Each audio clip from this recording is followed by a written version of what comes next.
In the summer of 1969, America was already on edge. The Vietnam War raged. Protests filled the streets. The dream of peace and love was beginning to crack. Then, over 2 nights in Los Angeles, brutal murders shattered the illusion forever. Not committed by a lone killer, but by followers. Led by a man who never lifted the knife. His name was Charles Manson. Charles Manson was not born a monster, but he learned how to become one. Born in 1934, abandoned by his parents, raised in reform schools and prisons, Manson grew up craving control. By the late 1960s, he reinvented himself. He preached love. He quoted the Bible. He spoke about music, race, and the end of the world. And young runaways listened.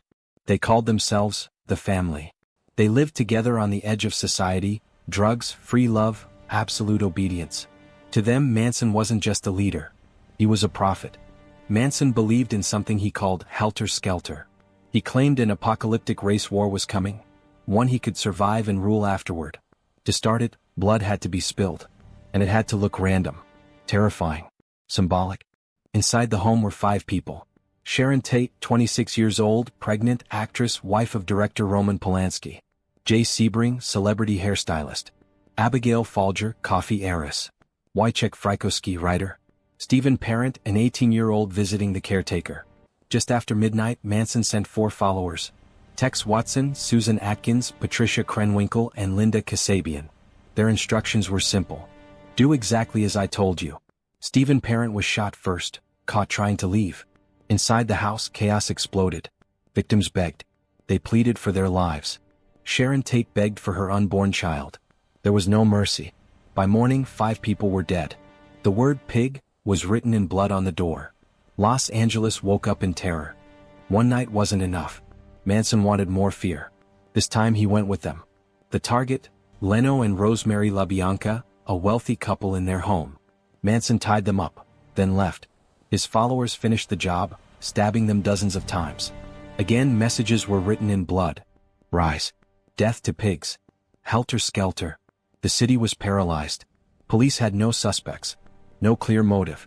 No connection between the victims. It looked like madness. For weeks, investigators chased the wrong leads. Drug deals. Hollywood enemies. Organized crime. Nothing fit. The killers vanished back into the desert, Spawn Ranch, living like ghosts. Until one mistake changed everything. While jailed on an unrelated charge, Susan Atkins started talking. Too much talking. She bragged. She described the murders in horrifying detail. She named names. Detectives finally saw the pattern. This wasn't random violence. It was cult murder.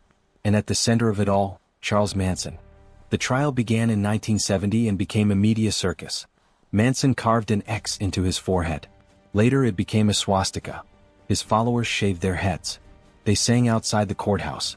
Inside, prosecutors argued something radical. Manson never killed anyone, but he controlled everyone who did. Witnesses described psychological domination, how Manson broke people down, rewired their reality, and turned them into weapons. The jury believed it. In 1971, Charles Manson and his followers were found guilty of first-degree murder and conspiracy. They were sentenced to death.